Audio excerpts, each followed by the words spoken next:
The sand beneath the legionaries' feet trembled, as if the very earth feared what was about to happen. A hum hung in the air, like the breath of a beast ready to break free from its cage. Dozens of people pulled creaking ropes, drawing back a bowstring made of twisted sinews. A moment later, a crack rang out, and a heavy bolt as thick as an arm whistled through the air, carrying death a distance of 400 meters. Could ancient man create a weapon that in power and accuracy resembled a sniper rifle? And how did they manage to instill terror in entire armies long before the invention of gunpowder? The answer to this question is hidden in inventions that changed the very concept of war, the scorpion and the ballista. But how exactly they became symbols of Roman genius is a story not just about machines, but about people for whom accuracy was more important than fear. The Romans called their projectile machines torsiones, from the Latin word twisting. Their power was born not from weight, but from taut bundles of sinews, twisted to their limit, like a soldier's nerves before battle. It was this mechanical heart that allowed the scorpion to hurl arrows with such speed that, according to the historian Vegetius, they pierced shield and armor through and through. Archaeologists found remains of one such machine at the site of the Battle of Numantia, iron bolt heads and bronze bushings, charred from the heat of the siege. Each fragment reminded that the Romans built their power not by numbers, but by skill. The scorpion is not just a projectile machine. It is the concentrated will of Rome's engineers. Its bowstring of ox sinews, dry and ringing, sounded before the shot like a muffled cry, short but a harbinger of death. The wooden stock, sheathed in bronze, was cold and smooth, like the skin of a snake ready to strike. When the centurion gave the order to fire, the sound of metal striking the air was akin to a clap of thunder on a clear day. Sudden, piercing, impossible to forget. He who stood before the scorpion saw only a brief flash of sunlight on the arrowhead and did not have time to realize that his life was already over. The Romans used these machines in sieges and field battles, deploying them in rows behind the first line of legions. Commanders knew no enemy phalanx would withstand if its formation were broken by several steel arrows at once. Polybius wrote that scorpions opened battle, forcing the enemy to lose formation density before the legionaries went on the attack. But the main marvel of Roman engineering lay not only in the machine itself, but in the system that allowed it to be created by the tens. Each legion had specialists, ballista engineers, people responsible for the accuracy and calibration of projectile weapons. They were considered no less important than centurions, for the trajectory of an iron bolt depended on their calculations. To assemble a scorpion, almost as much labor was required as for crafting a legate's armor. Every part was precisely carved. Every sinew was tensioned with consideration for the angle and air humidity. Thus began a new era of war, an epoch when Romans first made death mathematically precise. Yet, in that silence between shots, amidst stretched ropes and the smell of resin, lay hidden something more than mere engineering calculation. It was a sense of power over the elements, a moment when man first realized he could send death further than his eye could see. It was this very moment that made Rome what it became. And soon, when the scorpion would yield its place to its more powerful sister, the ballista, war would transform into an art where stones and iron would decide the fates of empires. When Roman legions began preparations for a siege, everything turned into a meticulously orchestrated ritual. The ground trembled, not from the tramp of soldiers, but from the blows of blacksmiths' hammers. There, on the outskirts of the camp, weapons capable of crushing cities were born. The ballista, the scorpion's elder sister, was the embodiment of Rome's engineering madness. Its enormous arms of ash and bronze were drawn back with winches, and its bowstrings, made of twisted sinews of bulls and horses, required constant wetting to prevent drying out under the sun. A single shot cost hours of work for dozens of people. but the price was justified, for the ballista could hurl a stone weighing tens of kilograms a distance of over 400 meters. The Romans called such masters tormentarii, specialists in tension machines. They were engineers, mathematicians, and artisans simultaneously. Their knowledge was passed down from generation to generation and guarded as a secret. The legate trusted them more than even his centurions, for a tormentarius's error could cost victory. For an accurate shot, they used wooden sights with markings calculating the angle of inclination, wind force, and air density. This was not just a calculation, it was a ritual of precision. And when the enormous bowstring released its stone, it flew not by chance, but strictly along a verified trajectory, as if subservient to the will of the gods. According to Livy, during the siege of Amphipolis, ballistas demolished walls as if they were struck by the hammers of titans. Contemporaries said that the sound of their shots could be heard for many miles, and it struck terror even in those who did not witness the impact itself. A stone launched from a ballista not only shattered masonry, it broke the enemy's morale. Imagination painted the moment. Enemy soldiers on the walls see an approaching dark circle like their own fate. An impact, the crack of stone, a scream, dust settling on helmets, and then silence again, filled with fear. The ballista did not operate alone. Each shot was accompanied by the rhythm of commands, the beat of a drum, the clang of chains. Scorpions were deployed on the front line, light and fast, striking at living targets. Behind them were heavy ballistas designed for destroying fortifications. Their deployment tactics resembled a modern artillery barrage, first ranging shots, then area bombardment. Historians note that Caesar in the Gallic War used ballistas to suppress enemy phalanxes before an assault. They didn't just clear the path, they broke the will to resist. The term catapult then denoted a general class of projectile machines, but the Romans distinguished them clearly. The scorpion for arrows, the ballista for stones. This difference was like between an archer and a siege master. The ballista featured rotating levers mounted in a rigid frame. These were twisted by sinew ropes, accumulating energy like a spring. Upon firing, the levers unwound, launching the projectile with unimaginable speed. Modern reconstructions show the force of impact reached such a level that even iron gates were breached after several hits. The logistics of these machines were no less impressive. To transport a ballista to the battlefield required up to 40 mules and dozens of soldiers. The weight of some specimens reached 3 tons. Moreover, each part was marked with the legion's emblem, so that nothing would be confused during disassembly and transport. Archaeological finds near Carthage have unearthed bronze bushings stamped with Leg X, Caesar's 10th legion. This proves that the machines were standardized, like weapons of mass production. During a march, ballista components were transported on wagons, and assembly took from 3 to 6 hours. Every warrior knew their task: who secures the uprights, who tensions the sinews, who checks the bowstring. The centurion commanded this process with the precision of a general, for delay meant the risk of being caught off guard. Even the simple tensioning of a rope was a matter of calculation. Humidity, temperature, wind direction, everything mattered. The Romans treated their machines like living beings, requiring care and discipline. Plutarch wrote that before a ballista fired, soldiers often froze in anticipation, as if before an earthquake. The tense silence, the smell of hot oil and resin, a rare shout of command, and then a roar, unmistakable for anything else in the world. It was the sound of mechanical fury, created by human hands, and it was this sound, the hum of the Roman ballista, that became a symbol of an era when engineering first transformed into a weapon of power. But every force has its limit. The Romans understood.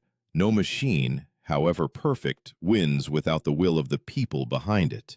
And where steel and wood clashed with flesh, the true drama of war began, the moment when precise calculation turned into chaos. It was then that the Roman army first encountered an enemy who not only withstood the blows of ballistas, but also used them against the Romans themselves. Summer, heat, stone walls. The year, 153 BC. The siege of Numantia in Spain became one of the most difficult trials for the Roman army. There, where legions usually prevailed by numbers and discipline, they faced an adversary who would not surrender even to ballistas. The Spaniards, trapped behind strong walls, knew that behind them lay only death, and this very fact made them more dangerous than any legion. The Romans encircled the city with a wall almost 20 kilometers long, turning the siege into a ring where each machine had its place. On that day, the ground beneath Numantia trembled from the shots of ballistas, and the air was thick with dust, stone, and fear. On the front line, scorpions were at work, light, maneuverable, deadly. These machines resembled giant metal insects, their taut sinews glistening in the sun like a reptile's scales. Each shot was accompanied by a dull crack as the bowstring, releasing, flung a bolt as thick as a finger. The bolt, with a hardened iron tip, pierced through shield, then armor, then body, and plunged into the earth with the same sound an axe makes cleaving wood. Soldiers called this sound the scorpion's song. The term centuria meant a unit of approximately 80 men, and they were the ones who operated the scorpions in combat conditions. Each centurion monitored the firing rhythm to ensure the weapons did not overheat or break from tension. An error could cost a life. If a bowstring snapped, the metal lever would lash out with enough force to crush a skull. But fear was a familiar companion to the legionary, and it did not hinder the execution of orders.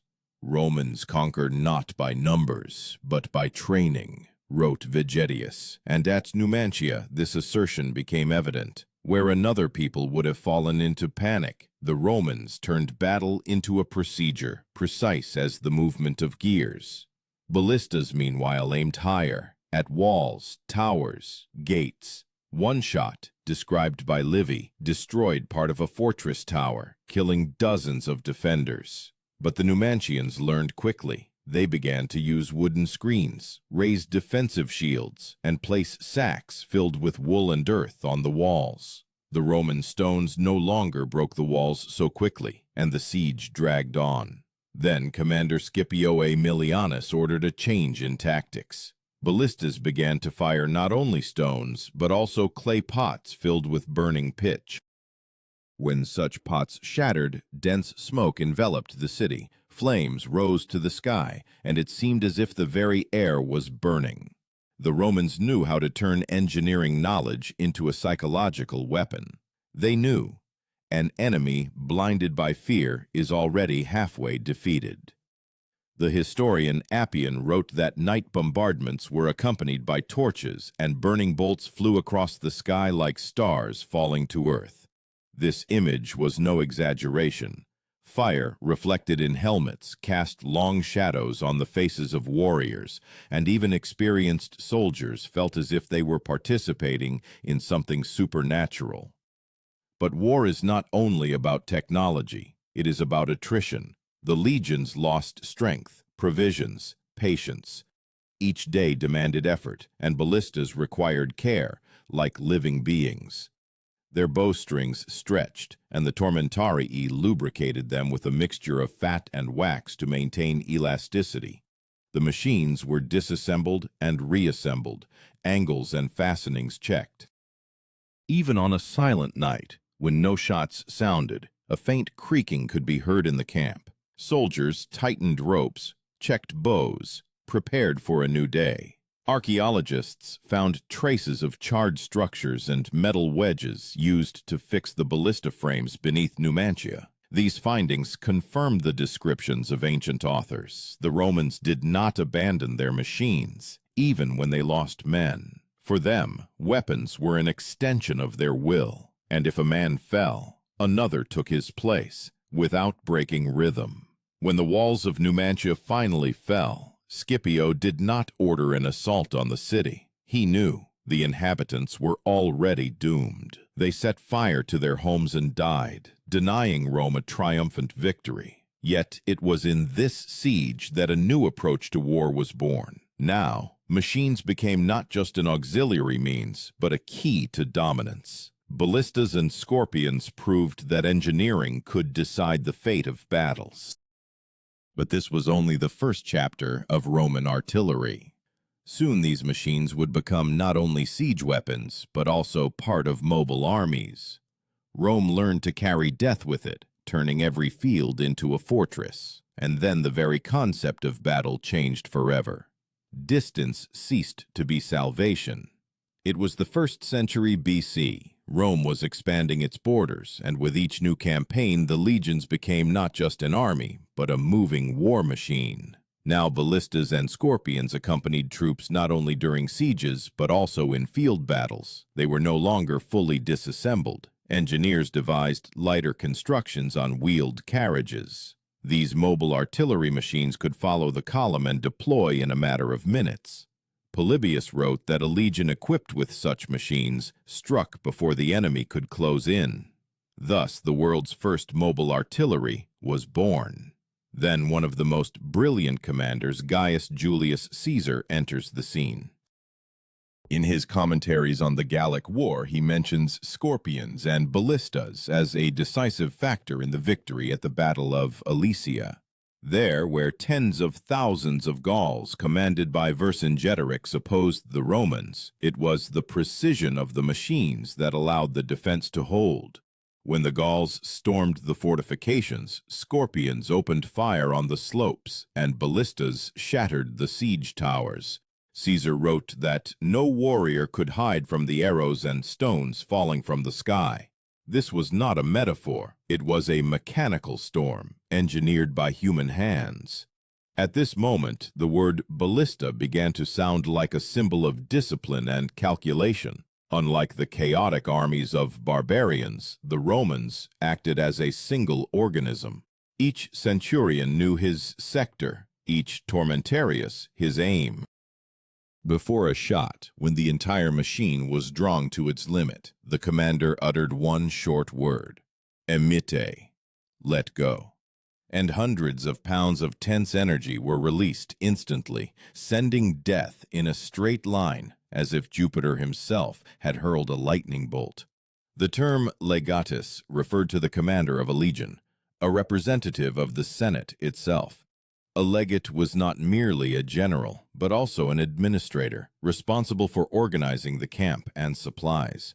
It was under his supervision that engineers, blacksmiths, carpenters, and throwers operated. The Romans transformed every temporary camp into a true fortress.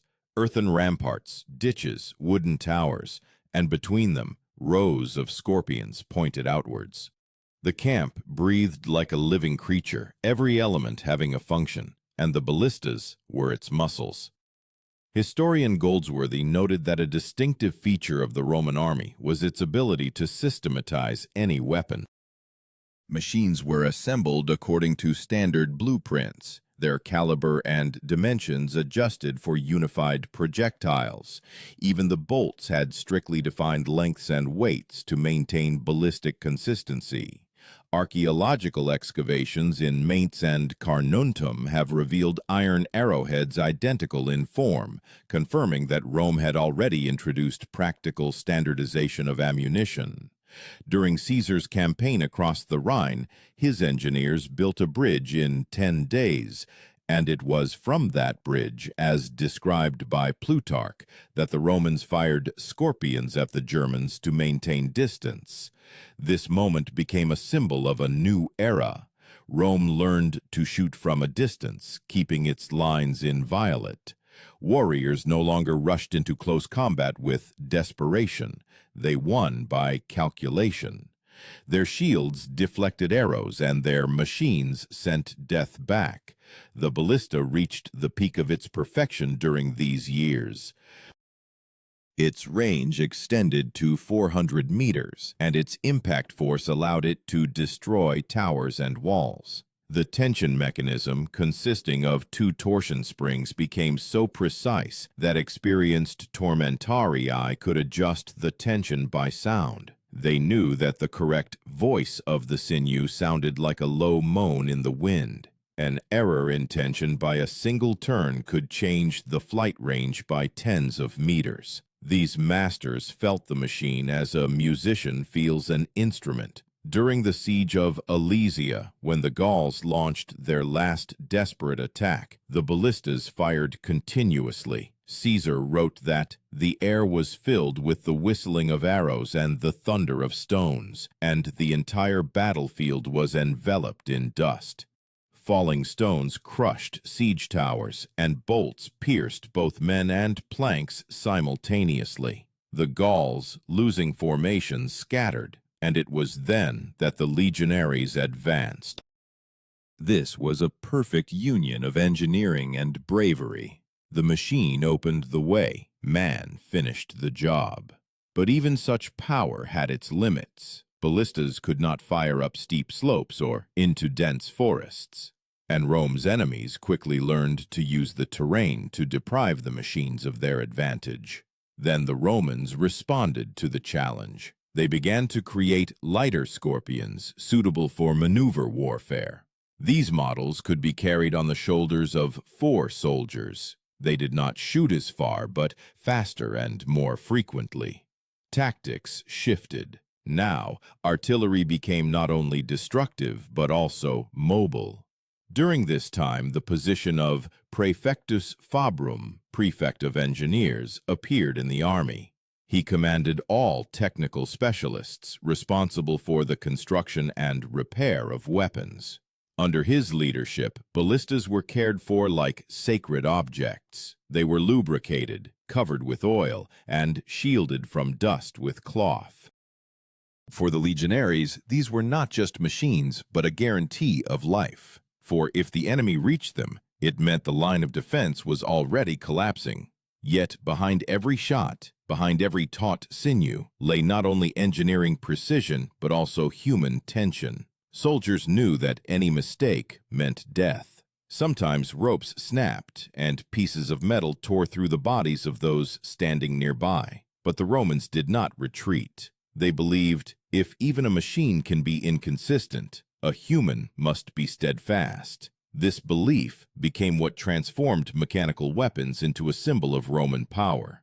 However, an adversary awaited them, against whom neither precision, nor bronze, nor discipline could save them. Eastern armies brought new types of machines, new methods of destruction to the battlefield, and Rome felt, for the first time, that its own creations could be turned against it. The 2nd century A.D., the empire at its peak of power. Legions stand from Britannia to Syria, from the Rhine to the Euphrates, but with the growth of territories, challenges also grow. Eastern armies, Parthians, Armenians, Persians, begin to use their own projectile machines. Rome, for the first time, faces a reflection of itself. Battles are now fought not only by men, but also by mechanisms. And when the roar of a scorpion sounds over the desert, its echo answers from the other side, for the enemy is now firing a captured Roman ballista. At this moment, history comes full circle. Roman engineering becomes a weapon against Rome.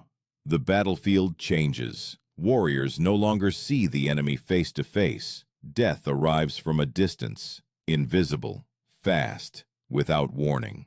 Plutarch wrote that in battles in the East, men fell without hearing the shot, only feeling the rush of wind. This was no exaggeration. A scorpion bolt flew at speeds of up to 150 meters per second. Visually, it was almost impossible to spot.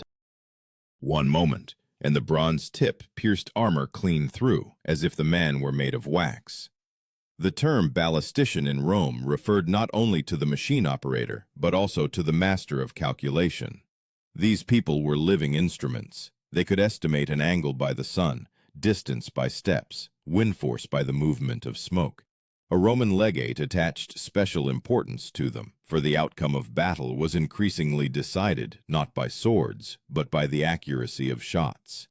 In the armies of Trajan and Hadrian, ballistic engineers received higher pay than ordinary centurions. This was a new type of warrior, a man of intellect, armed with mechanics. In the East, the Romans first employed siege ballistas with a counterweight system, a prototype of future trebuchet mechanics. Archaeologists in Syria have found bronze plates and lever fragments that could belong to these later models. Such machines hurled not only stones but also iron balls covered in pitch.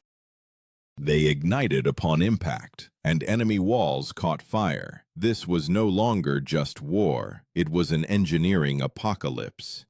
During Trajan's campaign against the Parthians, according to Dio Cassius, the Romans used ballistas when crossing the Tigris. The machines were mounted on rafts which floated down the river, bombarding the banks. This was the first attempt in history to create floating artillery. Under the scorching sun, amidst the noise of water and the screech of ropes, Roman soldiers saw their own inventions transform into a storm of elements: water, fire, metal, all combined in one strike. But the enemies learned quickly. The Persians reinforced their walls with towers of sun-dried brick, which absorbed the impact of stones. They began to use wooden shields covered with raw hides, and even built double walls with a gap to cushion direct hits. In response, the Romans increased the caliber of their machines, lengthened the levers, and strengthened the tension. Ballistas became larger and heavier, requiring dozens of men to operate. Each shot turned into a small spectacle: commands, signals, the creak of blocks, and then a discharge, as if the very sky was collapsing to earth. Historian Sayers wrote that, by this time, ballistas had become not just weapons, but a symbol of an army's status. They were adorned with legion emblems, bronze eagles, inscriptions, SPQR, the Senate and people of Rome. In this was pride, almost religious reverence. Legionaries believed that each machine carried the will of the empire. When it fired, Rome itself fired. But it was this very confidence that played a cruel trick on them. During the Jewish revolt, described by Josephus Flavius, the defenders of Jerusalem captured several Roman scorpions and used them against the besiegers. This came as a shock. For the first time, Romans found themselves under fire from their own weapons. Projectiles struck their camps, demolished towers, and brought the very death they had dealt to others. Caesar, once proud of his ballistas, would have turned into a ghost, watching the empire shoot itself. New security measures then emerged. Each legion now had guards for artillery positions, and tormentarii were obligated to destroy machines if there was a threat of their capture. Ballistas were no longer left unattended, even at night. They were covered with tarpaulins, and patrols guarded ammunition depots.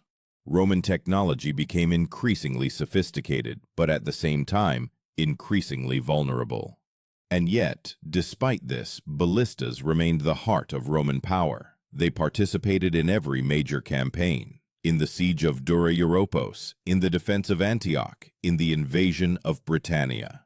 In their shadow passed the lives of an entire generation of soldiers, accustomed to the smell of burnt wax and the sound of sinews tensioning. And if in early wars the hero held a sword, now the hero held the key to the ballista, the lever that unleashed the empire's wrath. But nothing is eternal, not even the power of metal. By the end of the 3rd century, new peoples, barbarians from the north, brought different methods of combat. Their avalanche knew no fear of machines because they struck quickly, suddenly, without formations.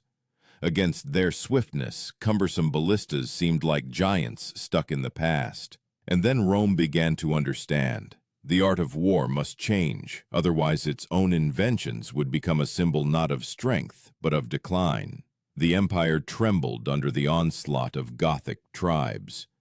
Ballistas still thundered on the walls, but their voice already sounded weary. The machines, once the embodiment of reason and strength, now fired into emptiness. The enemy vanished before the stone reached its target. Engineers mended snapped ropes, legates called for discipline, but time itself weakened the bowstrings. The ballista, a child of logic, perished along with the order that gave it birth.